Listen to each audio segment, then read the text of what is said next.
ప్రభుత్వ హాస్పిటల్లో ఆకస్మికంగా తనిఖీ చేశారు కలెక్టర్ హనుమంతరావు. సాధారణ ప్రసవాల సంఖ్య తక్కువ ఉండడంతో డాక్టర్లపై సీరియస్ అయ్యారు. వారంలో 2 రోజులు మాత్రమే సిజేరియన్ ఆపరేషన్లు చేయడం ఏంటని ప్రశ్నించారు కలెక్టర్. డాక్టర్లు సిబ్బంది తీరు మార్చుకోకపోతే చర్యలు తప్పవని హెచ్చరించారు. ప్రభుత్వ హాస్పిటల్ దగ్గర ఫిర్యాదు బాక్స్ ఏర్పాటు చేసి ప్రతి సోమవారం రివ్యూ చేస్తామని చెప్పారు కలెక్టర్ హనుమంతరావు. మన జీతం మనకు వస్తుంది అనే ఉద్దేశంతో ఉన్నామా? రిస్కీ ఉంటే ప్రెగ్నెన్సీ ఏదైనా ఉంటే దాన్ని గాంధీకో ఎక్కడో రిఫర్ చేయండి.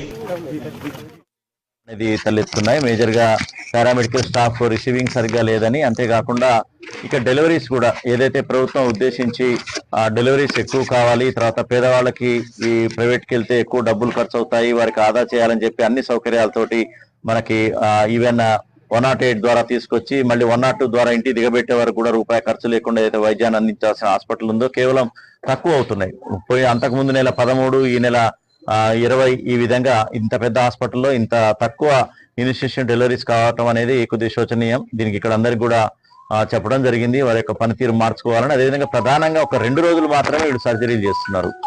సో ఎక్కువగా ఇక్కడ హాస్పిటల్కి వచ్చేది నార్మల్ డెలివరీ కాకుండా LACSలు వస్తాయి. వచ్చినప్పుడు మేము 2 రోజులు చేస్తామంటే మిగతా రోజులు ప్రైవేట్కి వెళ్ళటమో లేకపోతే ఇతరత్రా బాధపడే అవకాశం ఉంది.